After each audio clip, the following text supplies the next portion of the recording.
창세기 42장 5절부터 10절 한 절씩 교독합니다.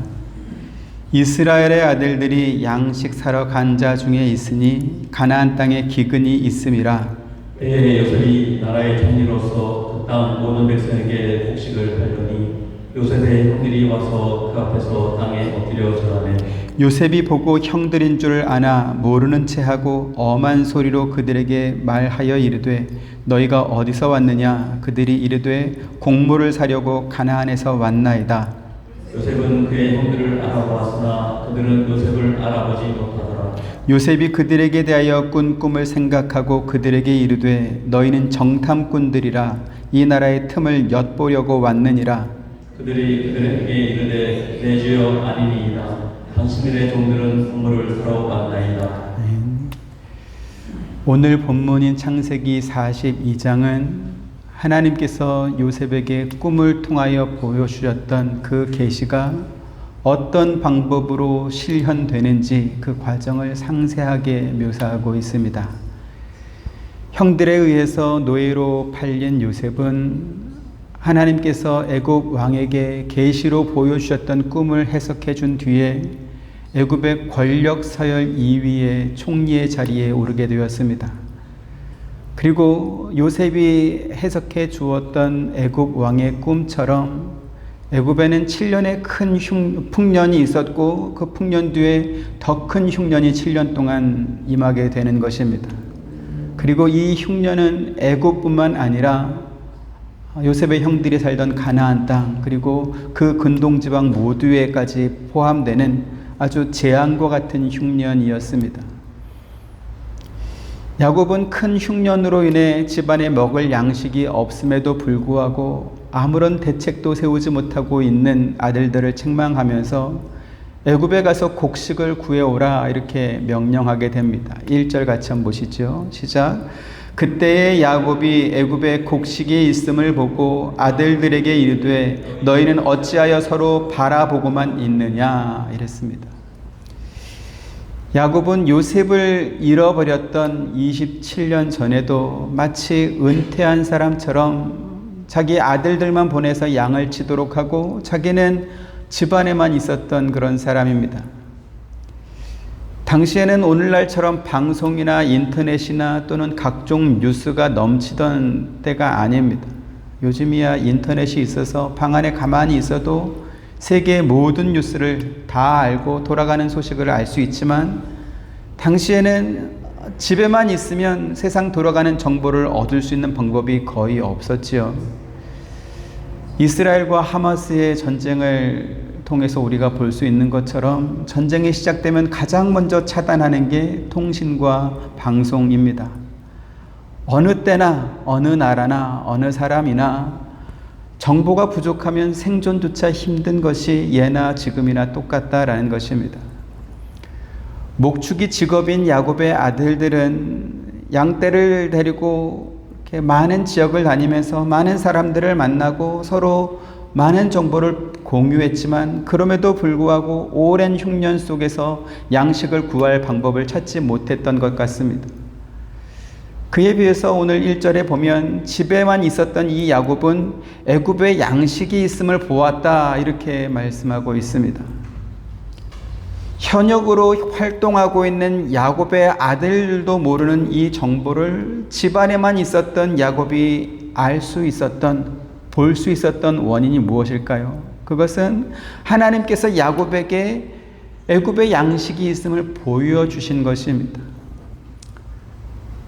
꿈을 통하여 요셉에게 하나님의 계시를 보여주셨지요. 마찬가지로 애굽 왕의 신하들 술 맡았던 관원장과 떡 맡았던 관원장에게 하나님께서 계시를 보여주셨고 또 애굽 왕 바로에게도 하나님께서는 계시를 보여주셨습니다.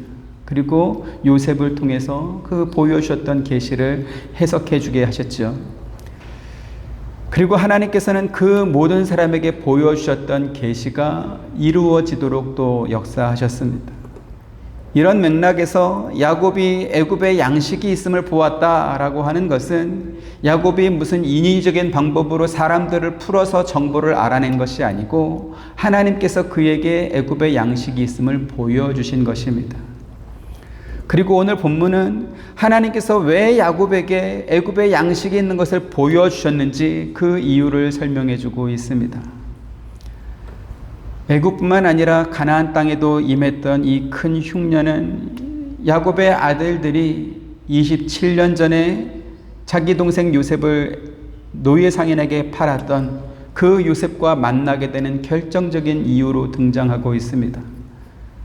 그리고 야곱 역시 자기가 가장 사랑했던 이 아들을 잃어버리고 그때 내가 왜 요셉을 심부름 보냈을까 이렇게 후회와 큰 슬픔 속에 살았던 그 27년이 하나님께서 그에게 주셨던 어떤 교훈의 시간이었음을 또 보여주고 있는 것입니다.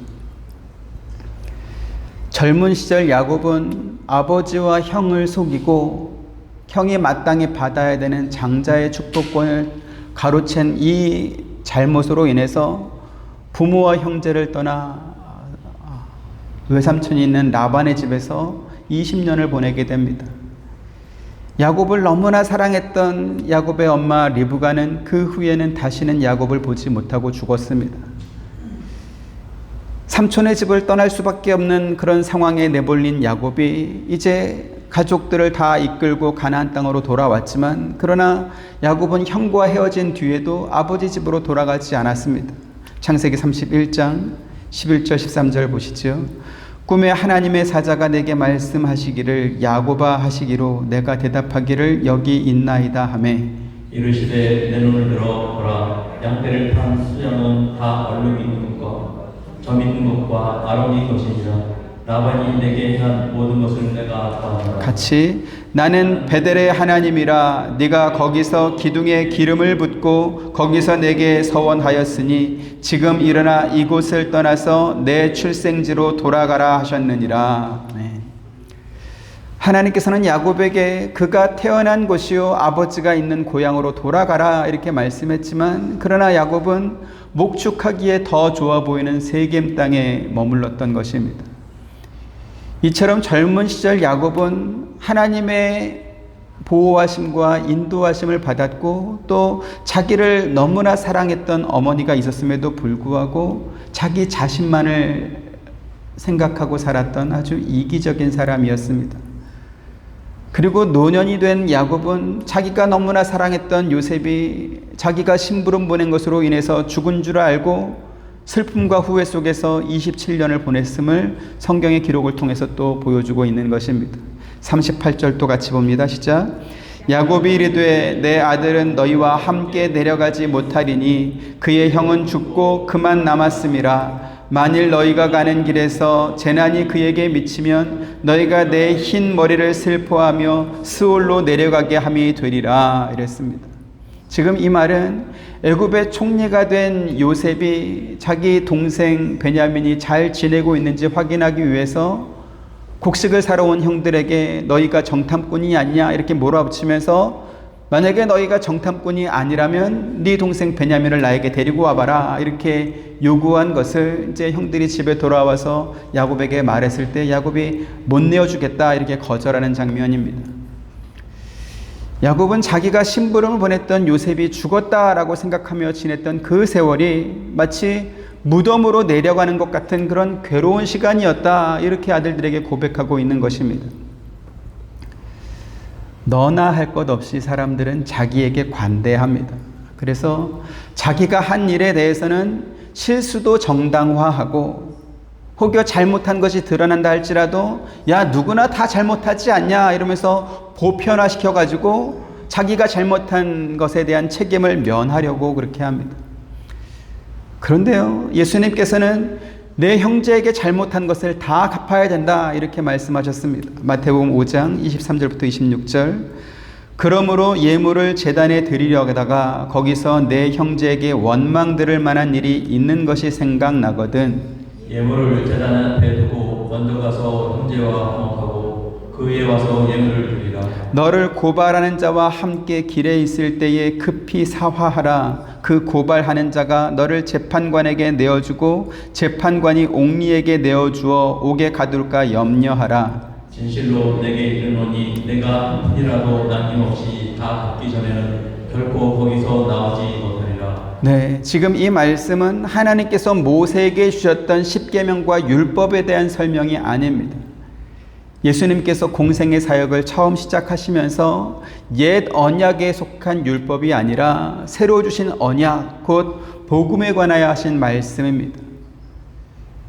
복음을 잘 모르는 사람들은 사람들을 정죄하고 심판하는 구약의 율법이 아니라 모든 사람을 용서하고 사랑하라고 말씀하신 신약의 복음을 믿어야 된다, 이렇게 말하기도 합니다.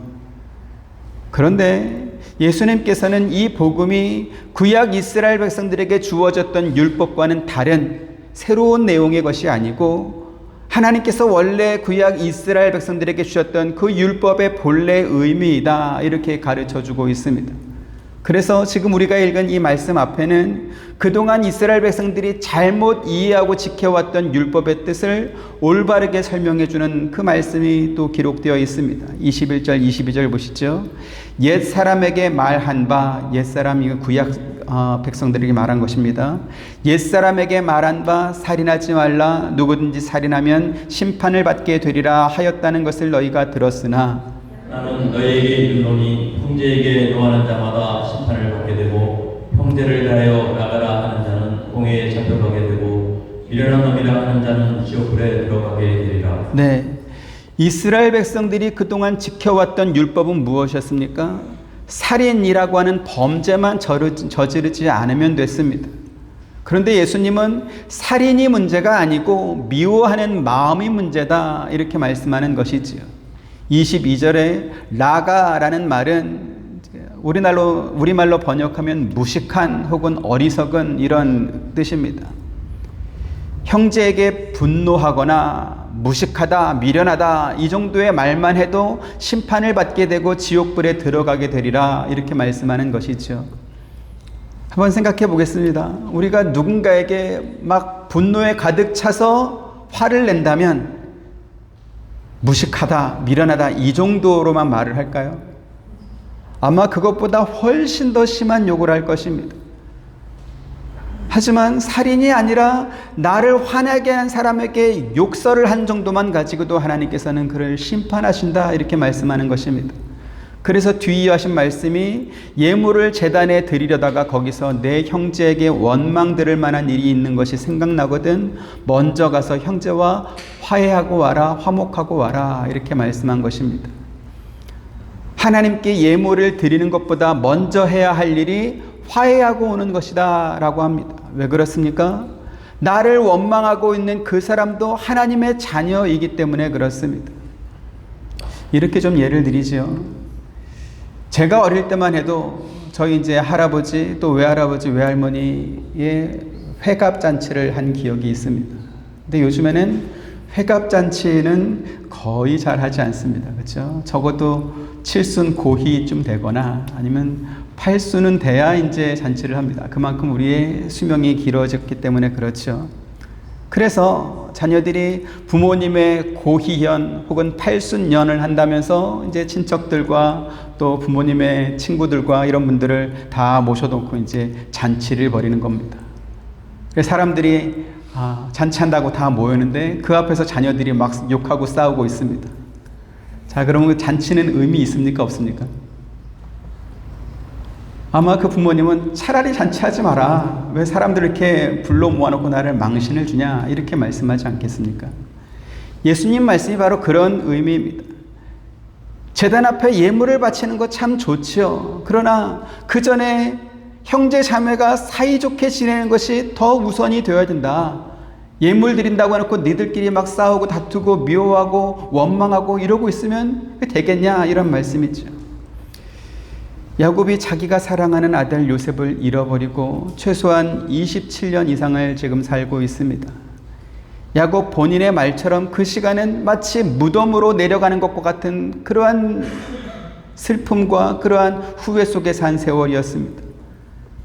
그런데 야곱을 너무나 사랑했던 그의 엄마 리브가도 사랑하는 아들을 20년도 넘게 기다리며 살다가 죽었습니다. 예수님께서 네가 한 푼이라도 남김없이 다 갚기 전에는 결단코 거기서 나오지 못하리라 라고 말씀하고 있습니다. 지금 이것은 신약에 오신 예수님께서 말씀했기 때문에 구약 사람인 야곱은 안 지켜도 상관없는 그런 말입니까? 그렇지 않습니다.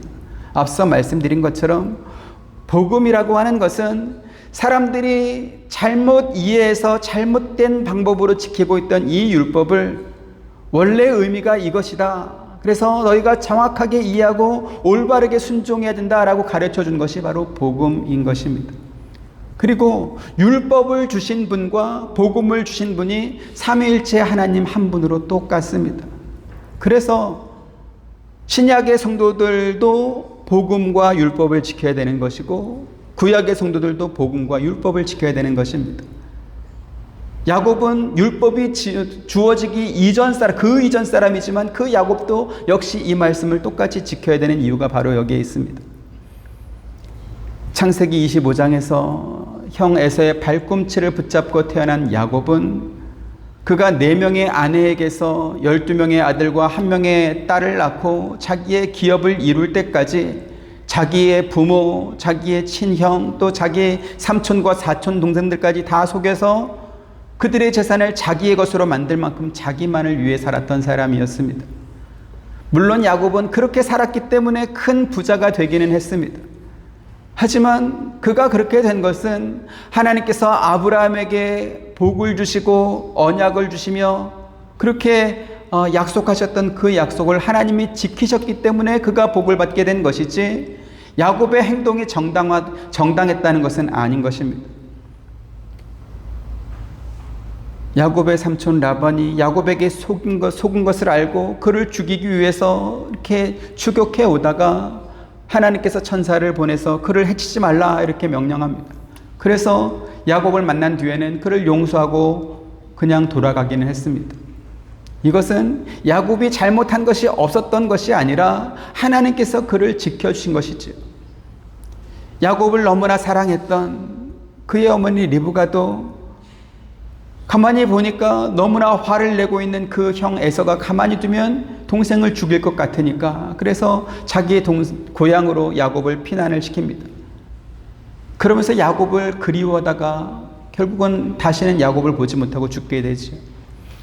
만약에 야곱이 그처럼 자기를 위해주고 지켜주려고 했던 어머니에 대한 어떤 고마워하는 마음이나 혹은 그리워하는 마음이 있었다면 성경에 그에 관한 기록이 한 번 정도는 나올 것입니다. 그러나 성경에는 야곱이 엄마를 그리워했다거나 혹은 엄마를 만났다라는 기록이 전혀 없습니다. 야곱이 자기가 너무나 사랑했던 요셉이 죽은 줄 알고 마치 무덤에 내려가는 것처럼 고통스러워하며 지냈던 그 27년은 야곱이 자신의 삶을 돌아보는 그러한 시간이었을 것입니다. 예수님께서 예물을 제단에 드리려다가 거기서 내 형제에게 원망 들을 만한 일이 있는 것이 생각나거든 먼저 가서 형제와 화목하라 라고 말씀하신 이유가 무엇입니까?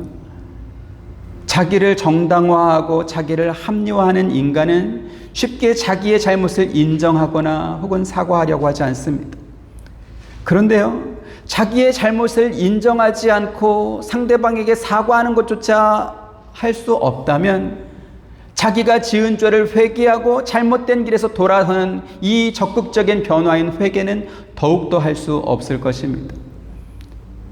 예물을 가지고 제단 앞에 왔는데 거기서 형제에게 원망 들을 만한 일이 있는 것이 생각났다라고 하는 것은 하나님께서 그에게 그 일이 생각나도록 하셨다라는 것입니다.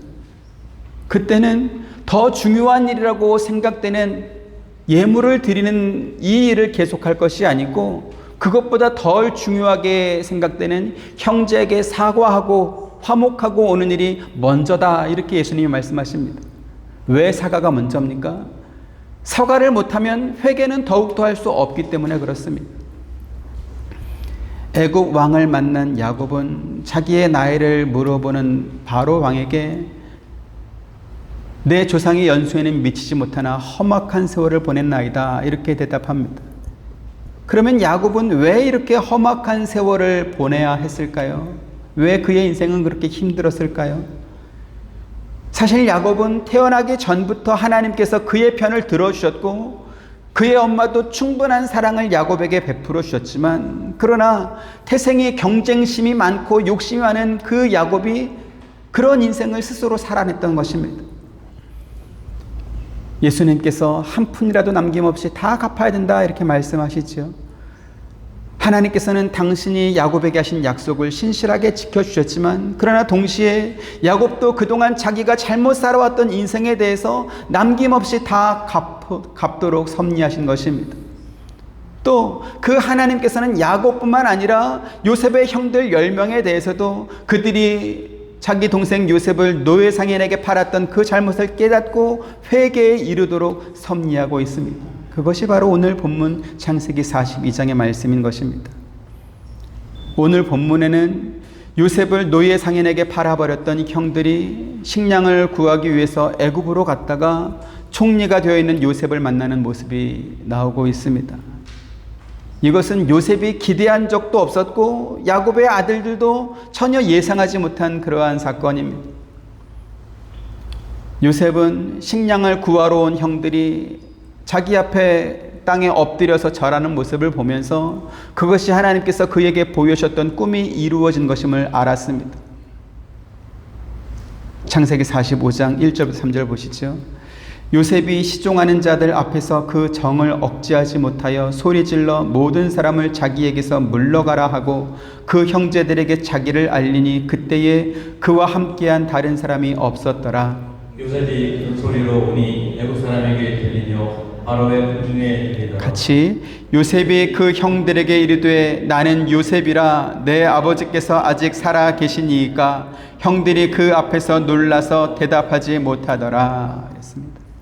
지금 이 말씀을 보면 오늘 본문에도 나오지만 요셉은 처음부터 형들을 알아보았습니다. 그리고 감정을 억제하지 못하고 크게 울면서 아버지의 안부를 물어볼 만큼 가족에 대한 사랑이 가득했던 사람입니다. 하지만 이렇게 형들을 반가워했던 요셉이 오늘 본문에서는 그 형들을 애굽을 정탐하러 온 간첩이다라고 말하면서 혹독하게 몰아붙이는 모습을 보여주고 있습니다. 그럼 왜 요셉은 자기의 진짜 마음을 숨겨가면서 형들을 이렇게 몰아붙인 것이었을까요? 야곱에게 애굽의 곡식이 있는 것을 보여주면서 10명의 아들 모두를 애굽으로 보내신 하나님께서는 요셉에게 그가 꾼 꿈을 생각나게 하셨다 이렇게 성경에 말씀하고 있습니다. 그리고 요셉을 통해서 그의 형들이 회개할 수 있는 그러한 상황을 하나님께서 지금 만들어주고 있는 것입니다. 요셉의 형들은 자기들이 돈을 받고 노예상인에게 팔아버린 요셉이 스스로 집을 나가버린, 그래서 그 요셉의 형들은 왜 요셉이 집을 나가는지 마치 자기들은 아무것도 모르는 것처럼 그렇게 요셉에게 대답하고 있었습니다. 13절 같이 보시죠. 시작. 그들이 이르되 당신의 종 우리들은 12 형제로서 가나안 땅 한 사람의 아들들이라. 막내 아들은 오늘 아버지와 함께 있고 또 하나는 없어졌나이다 이랬습니다.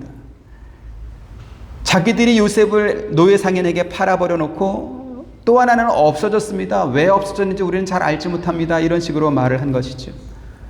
그러자 요셉은 그 형들을 정탐꾼이라고 의심하는 이유가 바로 이것 때문이다 라고 말하면서 그들과 함께 오지 않은 막내 동생을 자기에게 데려오라 이렇게 명령합니다. 그러자 형들은 자기들이 과거에 요셉에게 범죄한 이 일로 인해서 지금 괴로운 일을 당한다라고 말을 하면서 자기들이 요셉에게 범죄한 그 죄를 기억해냈습니다. 21절 또 보시죠. 시작. 그들이 서로 말하되 우리가 아우의 일로 말미암아 범죄하였도다. 그가 우리에게 애걸할 때에 그 마음의 괴로움을 보고도 듣지 아니하였으므로 이 괴로움이 우리에게 임하도다 이랬습니다. 애굽의 총리가 된 요셉이 자기들의 동생인 것을 알지 못하는 이 야곱의 아들들은 히브리어로 대화하는 자기들의 말을 애굽의 총리인 요셉이 알아듣지 못할 것이다 이렇게 생각했습니다. 하지만 요셉은 형들이 말하는 것을 다 듣고 있지요. 그러면서 그 형들이 자기에게 악한 일을 한 것 때문에 27년도 더 지난 지금 이렇게 괴로운 일을 당하는 것이다 라고 대화하는 것을 들은 것만으로도 그 마음이 풀어지고 있습니다. 그래서 그러한 이야기를 들으면서 감정이 북받쳐 올라서 터질 것 같은 그 눈물을 참을 수 없게 되는 것입니다. 만일 요셉이 자기를 노예상인에게 팔아버렸던 그 형들에게 복수하려고 하는 마음이 있었다면 형들의 이야기를 듣고 밖으로 나가서 울 이유가 전혀 없습니다. 오히려 그렇게 시간이 오래 지났음에도 불구하고 형들이 자기들이 무슨 죄를 범했는지 다 알고 인정했기 때문에 그 형들의 자백을 법적인 근거와 명분으로 삼아서 그에 합당한 처벌을 내릴 수도 있을 것입니다. 하지만 요셉은 형들을 만나기 전에 이미 그 형들을 용서했을 뿐만 아니라 노예로 팔려온 후에 힘들게 애굽에서 살아왔던 그 지난날의 모든 고통을 다 잊어버렸습니다. 왜요? 하나님께서 요셉에게 은혜를 베푸셔서 그의 과거의 상처들과 괴로움을 다 잊게 해주셨기 때문에 그렇습니다. 창세기 41장 51절 52절 요셉이 그의 장남의 이름을 므낫세라 하였으니 하나님이 내게 내 모든 고난과 내 아버지의 온 집 일을 잊어버리게 하셨다 하미요. 장남의 이름을 에브라임이라 하였으니 하나님이 나를 내가 수고한 땅에서 번성하게 하셨다 하니더라. 네. 상담학이나 심리학에서는 과거의 상처, 즉 트라우마에 갇히면 그 괴로웠던 과거의 상처와 기억들이 현재를 삼켜버린다 이렇게 말합니다.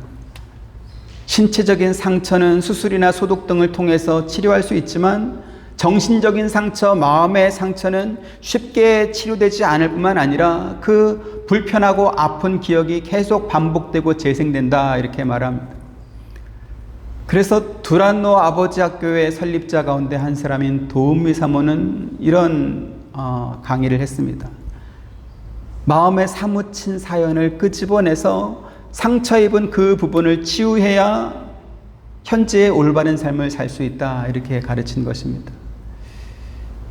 그래서 아버지 학교 이런 프로그램 속에서 이렇게 아버지와 자녀들이 만나서 혹은 그 사람과 어떤 상처받은 그 사람이 마주 앉아서 과거에 이렇게 속상하고 상처받았던 그러한 사연들을 다 말을 하고 또 잘못을 인정하고 용서를 빌면서 십자가의 은혜 앞에 나와야 된다 이렇게 가르칩니다.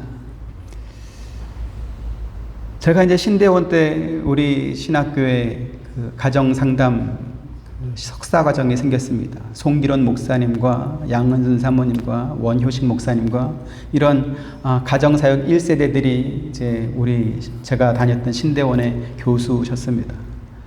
또 제가 도은미 사모님의 강의를 듣고 너무나 은혜를 받아서 한동안 이 사모님의 책을 진짜 나오는 대로 다 사서 제가 다 읽었습니다. 심지어는 매일 그 강의를 들으면서 얼마나 많이 울었는지 모릅니다. 근데 시간이 지나고 이렇게 성경을 읽으면서 과연 맞을까 이런 생각이 좀 들게 되었습니다. 오늘 좀 그 말씀을 조금 드리겠습니다. 좀 전에 말씀드린 것처럼 이 뒷부분에 십자가의 은혜를 말하고 성령의 위로를 말하기는 하지만 그 강의의 핵심은 뭐냐면 과거에 상처받았던 그 사무친 사연을 다 끄집어내서 그래서 사과하고 사과받고 용서받고 그래야 그 모든 사무친 사연들이 풀어지고 그래야 오늘을 건강하게 살 수 있다라고 말하는 것입니다. 상처, 사과, 용서, 회개 이러한 부분이 마치 수학의 교집합과 합집합처럼 동그란 원이 두 개가 있는데 이렇게 마주쳐져 있는 교집합 부분이 있고 서로 따로따로 있는 합집합 부분들이 있는 거죠. 그래서 서로 중복된 부분도 있고 별개의 부분도 있고 그래서 잘 이해해야 합니다. 그래서 오늘 지금 드리는 말씀을 여러분 주의 깊게 잘 들으시길 바랍니다. 앞서 말씀드린 것처럼 가정사역하는 강사들은 과거에 사무쳤던 그 사연들을 끄집어내서 그 상처 입은 부분들이 치유되어야 오늘의 올바른 삶을 살 수 있다 이렇게 가르칩니다. 그래서 예수님께서 형제에게 원망 들을 만한 일이 있는 것이 생각나거든 한 푼이라도 남김없이 다 갚아야 된다라고 말씀하신 것이 바로 이러한 의미이다 이렇게 또 해석하기도 합니다.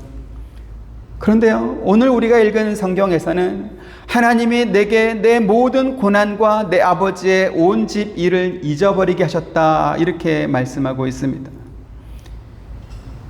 요셉이 자기에게 고난을 준 그 형들이 찾아와서 요셉에게 용서를 빌고 또 애굽의 노예로 팔렸던 이 요셉에 남아있던 이 사무친 사연들이 다 풀어져서 그래서 그의 상처가 회복된 것인가요?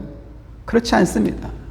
하나님께서 요셉에게 베푸신 은혜가 너무나 크기 때문에 그가 애굽에서 살았던 그 17년의 모든 상처와 아픔들이 잊어진 것입니다. 그래서 요셉이 둘째 아들의 이름을 이렇게 짓는 것이죠. 하나님이 나를 내가 수고한 땅에서 번성하게 하셨다라는 뜻을 지닌 에브라임이라고 지어준 것입니다. 사람이 살면서 일평생 남에게 상처 하나 주지 않고 나도 상처 하나 받지 않고 그렇게 깨끗하게 살 수 있을까요? 그런 사람은 세상에 몇 명 정도 있을 것 같습니까? 나도 한 번도 남에게 상처 주지 않고 또 한 번도 상처받지 않고 그렇게 건강하게 깨끗하게 살 수 있다. 나는 그렇게 살았다. 저도 사실은 손을 들 수 없습니다. 그렇죠? 우리가 말을 하지 않아서 그렇지 힘들고 아팠던 상처 이야기, 사연 이야기를 시작하려고 한다면 아마 책을 쓰라고 해도 대하 장편 소설 몇 개는 쓸 만큼 그렇게 저마다 사무친 사연들이 다 있을 것입니다. 자, 그러면 그 힘들었던 사연들을 다 이야기하고 나에게 상처 줬던 그 사람들로부터 진심의 사과를 받으면, 그래서 그 사람이 내 앞에 무릎을 꿇고 싹싹 빌면, 그러면 내 마음속에 있던 그 사무쳤던 모든 상처와 아픔들이 다 치유될까요? 해결될까요? 어떨 것 같습니까? 사람은 그렇게 단순하지 않습니다.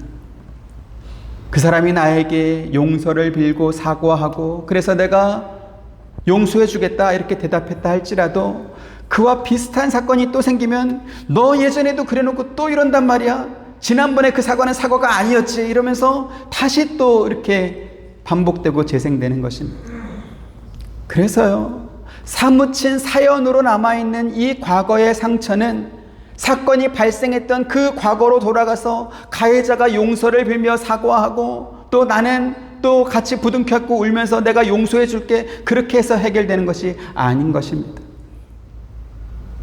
요셉이 고백하는 것처럼 사무친 사연과 상처가 많은 그에게 하나님께서 베푸르신 은혜가 너무나 크기 때문에 그가 과거에 받았던 고난과 괴로움이 더는 기억나지 않게 되는 것입니다.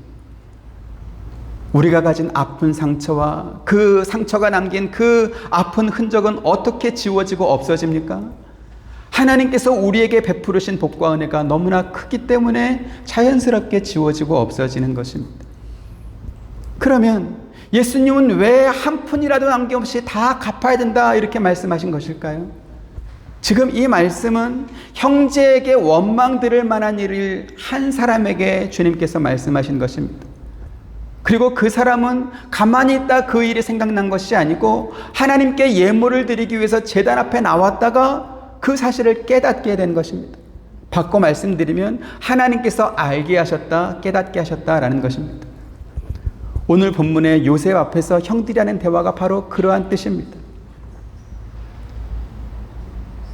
우리가 해외로 여행 갈 때 그 나라 공항 입국 심사대 앞에서 심사하는 그 심사관이 몇 마디만 좀 까탈스럽게 물어봐도 심장이 막 쿵쾅대지 않습니까? 여기서 말 한마디 잘못했다가 내가 또 잘못되는 거 아니야? 집으로 돌아가야 되는 거 아니야? 쿵쾅대는데, 근데 애굽의 총리가 형들 10명을 앞에 이제 무릎 꿇혀놓고 너희는 간첩이다 뭐 이러고 있고 옥에 가둬라 3일간 감옥에 갇히고 심장이 나만 나겠습니까? 아마 쫄여가지고 저 같은 사람은 벌써 죽었을지도 몰라요. 요셉의 형들은 애굽의 총리가 자기를 애굽을 정탐하기 위해 온 간첩이다라고 말하면서 처벌하려고 하니까 옛날에 자기들이 요셉에게 이렇게 혹독하게 대하고 그를 돈 받고 판 잘못을 깨닫게 되는 것입니다. 22절 또 보시죠. 시작. 르우벤이 그들에게 대답하여 이르되 내가 너희에게 이 아이에 대하여 죄를 짓지 말라고 하지 아니하였더냐? 그래도 너희가 듣지 아니하였느니라. 그러므로 그의 핏값을 치르게 되었도다 하니 이랬습니다. 야곱의 장자인 르우벤이 자기들이 지금 이렇게 괴로운 상황에 놓여진 이유가 요셉을 팔아버리고 그의 옷에다가 피를 묻혀서 아버지를 속였던 그 죄의 값이다 이렇게 말하고 있습니다. 그런데 르우벤과 야곱의 아들들이 과거에 자기들이 했던 잘못을 깨닫게 되고 또 이렇게 고백할 수 있게 된 것도 하나님께서 그들에게 은혜를 베푸셔서 그러한 자리가 생겼기 때문에 된 것입니다. 회개는 어떤 사람이 할 수 있습니까? 예물을 제단에 드리려고 하나님 앞에 나왔던 사람, 또 하나님께서 자기들이 잘못한 것을 깨달을 수 있도록 은혜를 베푼 사람이 비로소 회개할 수 있습니다. 앞에서 상처, 사과, 용서, 회개 이러한 것들이 수학의 교집합과 합집합처럼 서로 중복된 부분도 있고 그렇지 않은 부분도 있어가지고 잘 이해해야 된다 이렇게 말씀드렸습니다. 이것을 인본주의로 이해하면 상처받은 나는 나에게 잘못하고 상처를 준 사람이 진심 어린 사과를 하고 용서를 빌어야 비로소 내 마음이 풀리고 그래서 내가 그를 너그러운 마음으로 용서를 해줘야 상처가 치유된다 이렇게 말을 합니다.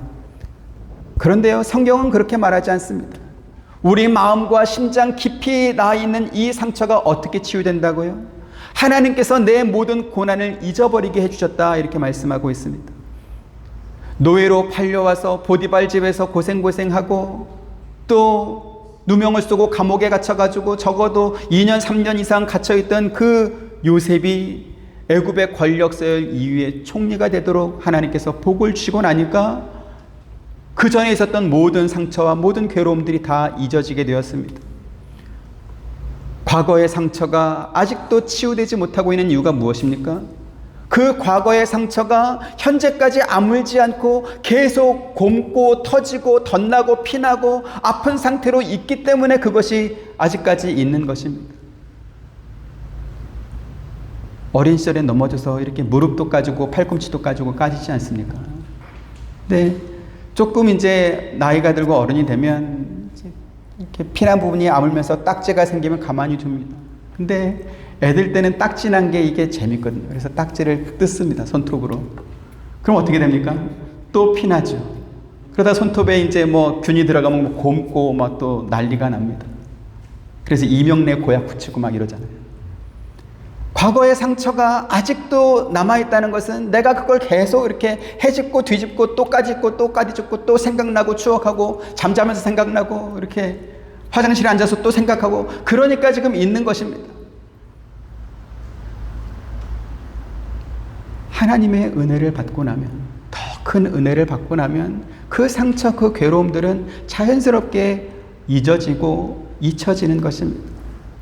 또 다른 상처가 있습니다. 갈라디아서 6장 17절 같이 봅니다. 시작.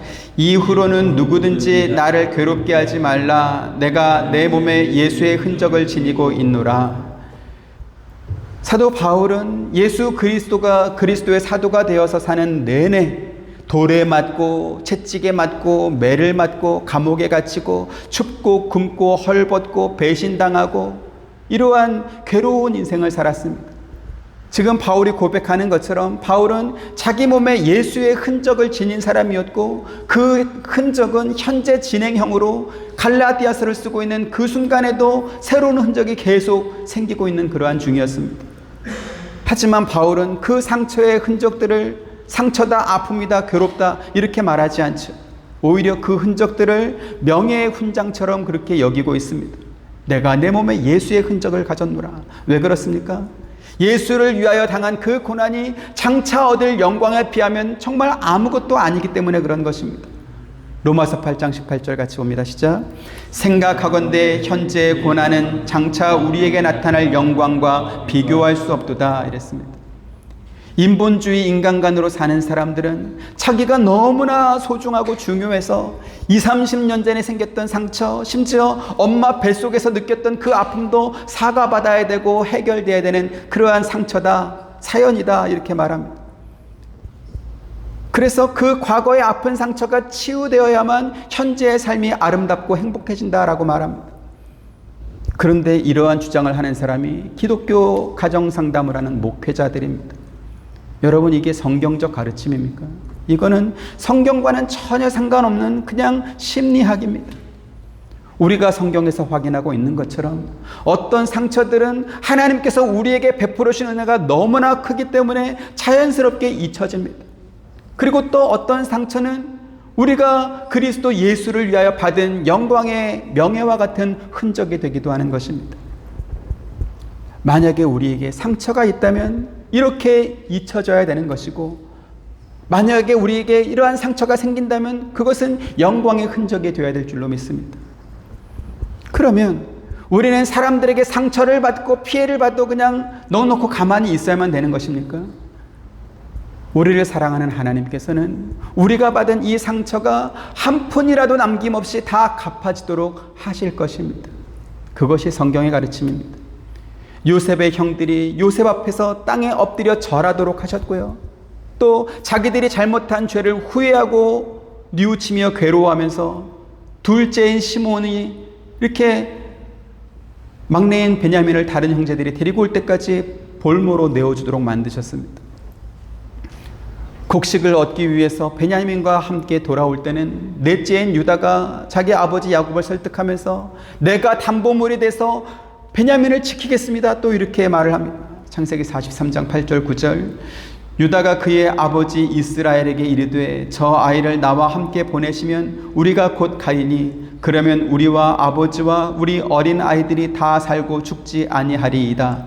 내가 그를 위하여 담보가 되오리니 아버지께서 내 손에서 그를 찾으소서. 내가 만일 그를 아버지께 데려다가 아버지 앞에 두지 아니하면 내가 영원히 죄를 지으리이다. 네.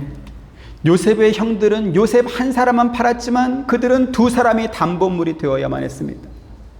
나에게 상처를 준 사람이 하나님의 자녀라면 나에게 남아있는 상처가 하나도 남김없이 다 갚아지도록 하나님께서 그를 간섭하시어 그 사람이 회개에 이르도록 하실 것입니다.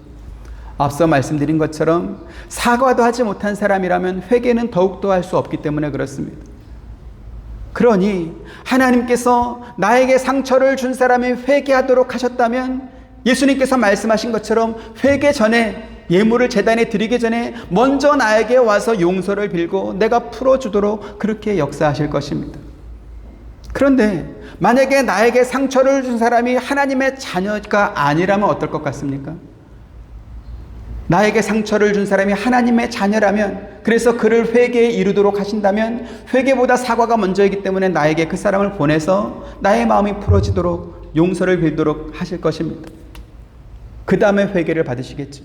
근데 그 사람이 하나님의 자녀가 아니라면 어떻게 되겠습니까?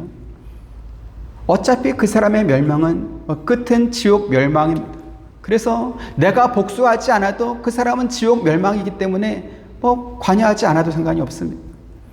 요셉의 형들은 요셉을 노예 상인에게 팔아버리고 아버지를 속인 후에 아무 일도 없었듯이 그렇게 살았는지 모르겠지만 하나님께서는 절대로 그 일을 잊지 않았습니다. 그래서 요셉이 그 당시에 느꼈던 것보다 더 큰 두려움과 괴로움을 그들로 하여금 경험하게 하셨던 것입니다. 로마서 12장 19절 같이 보시죠. 시작. 내 사랑하는 자들아 너희가 친히 원수를 갚지 말고 하나님의 진노하심에 맡기라. 기록되었으되 원수 갚는 것이 내게 있으니 내가 갚으리라고 주께서 말씀하시느니라. 이랬습니다. 우리는 사람이 먼저다 라고 주장하는 인본주의 세계관, 인본주의 철학을 따라 사는 사람들이 아닙니다. 우리는 세상을 창조하시고 우리를 구원하여 하나님의 자녀로 삼아주신 하나님의 섭리와 하나님의 통치하심을 믿으며 사는 사람들입니다. 세상에 상처 없는 사람이 어디 있겠습니까? 그러나 저와 여러분에게 있는 이 모든 상처들이 하나님께서 저와 여러분에게 주신 그 은혜가 너무나 크기 때문에 하나도 기억나지 않게 되기를 주님의 이름으로 축원드립니다. 또한 바울이 고백한 바와 같이 어떤 상처들은 우리에게 예수의 흔적, 영광의 흔적과 명예가 될 수 있기를 주님의 이름으로 축원드립니다. 혹시 살면서, 혹시 예배드리면서, 혹시 여러분들이 집에서 기도하고 묵상하고 성경을 읽으면서 누군가에게 상처 준 일이 생각나거든 야곱과 그의 아들들이 오랜 세월이 흐를 때까지 그걸 모르고 살면서 이렇게 고통당하는 그러한 일을 당하지 마시고 하나라도 남김없이 신속하게 해결하여서 자유롭게 되어지는 그 기쁨을 누리시기를 주님의 이름으로 축원드립니다.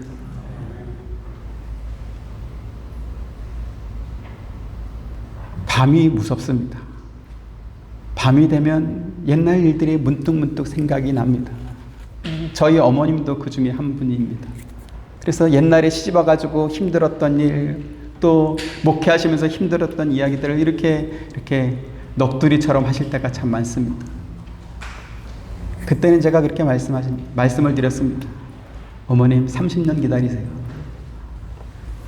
제가 예전에 이 말씀을 도은미 사모님 그 책을 읽으면서 은혜 받다가 이게 성경일까 이러면서 이제 그때 제가 깨달았던 것이 그겁니다.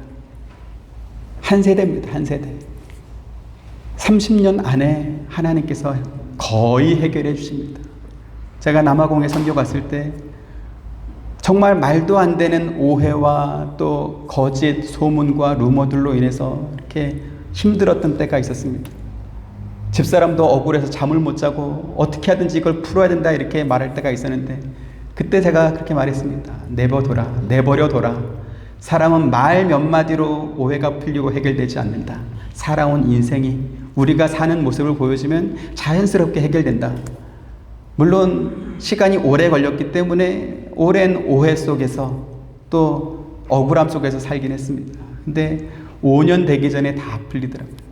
5년이 아니라 한 3년 되니까 다 풀리더라고요.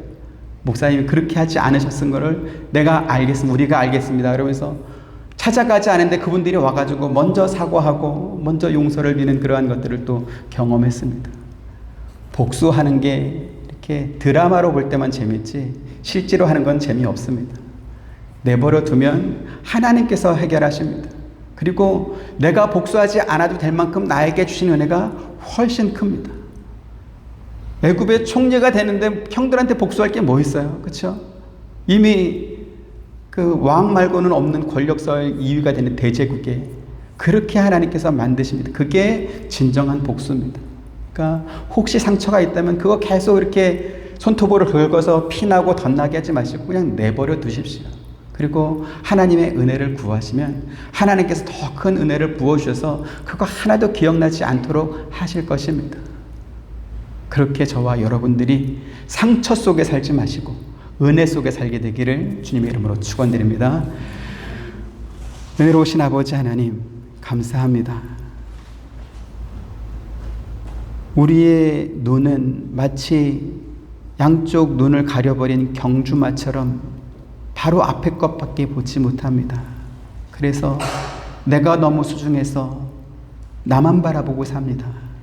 그러나 하나님께서는 그 영원의 시간 속에서 요셉을 돌보시고 또 야곱을 깨닫게 하시고 요셉의 형들을 깨닫게 하셔서 결국 하나님의 품으로 돌아오게 하시는 것을 성경을 통해서 우리가 또 확인해 봅니다. 과거의 상처에 얽매여서 그것 붙들고 살지 않게 하시고 하나님께서 우리에게 베푸신 은혜가 너무나 크기에 감사하며 기뻐하며 살아갈 수 있도록 은혜 더하여 주옵소서. 더 나아가서 바울처럼 그리스도 예수의 흔적을 영광의 훈장처럼 달고 살 수 있는 우리의 믿음이 될 수 있도록 주님 은혜 더하여 주옵소서. 예수님의 이름으로 기도드립니다. 아멘.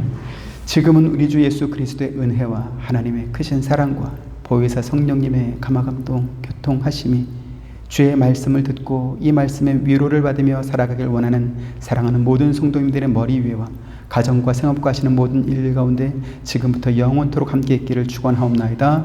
아멘.